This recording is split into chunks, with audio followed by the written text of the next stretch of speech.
ไม่สุงคาตอนตาวันเมื่อในเดเฮามาเล็บเฮียนกว่าจอมกันเกี่ยวเลยลองล็อกลายยอดยาตั้งเป็นตาเจ็บตั้งเป็นตาแหลงตั้งเป็นมูลเข้าตาอำนั้นก็ตาคมอำนั้นก็เจอแมงจับจอมในตาเฮาเจในคันเนาะเมื่อในเดเฮามาถ่อมยินกว่าจอมกันเกี่ยวเลยลองล็อกลายยอดยามันค่ะล็อกลายยอดยามันเตก็อำหยาบสังคณะเฮาใจยาสภาวะโคของในเฮือนในเยเฮาก้อยค่ะอันมีจอมใน2ไพ่เฮาค่ะนะอันนั้นก็เป็นเกือค่ะเนาะเฮาใจเกือในเสียยอดยาค่ะนะเยาก็ยาอันในเตเฮายอดยาตีก้นลงก็ไล่ลูกอ่อนก็ไล่ค่ะเนาะมันมีเพสังคะย้อนเพราะว่ามันเป็นยาสภาวะก้อยค่ะคักตอนที่1เด้เฮากว่าหามานำจึงจังหมดใสค่ะเนาะให้มันเป็นนำจึงจังหมดใสค่ะนะ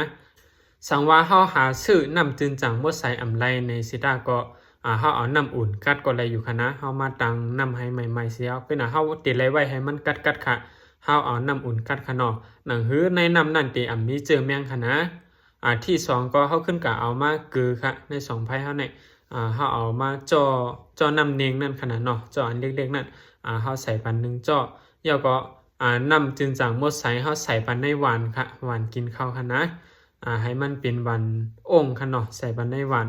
ยาวก็ไว้สินั่นยาวเฮาก็โคนให้มันเข้ากันดังนำค่ะให้มันเจิมค่ะเนาะเฮาอย่าไปป้อใส่เกลือมันนำหนาอะละค่ะนะไว้สิเกลือเจิมยาวในนั้นเฮาก็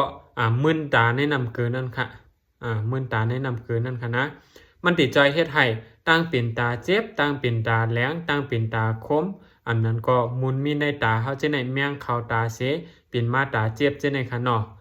อันนั้นก็เจอแมงติดจับตาเขาจะในก็มันติเฮ็ดให้หายแค้นไหลในย้อนนั้นแลสังว่ามีตั้งเป็นตาเจ็บตาคมตาอันบ่หลีจะนั้นจำเฮ็ดด้วยอะไรอยู่คะนะ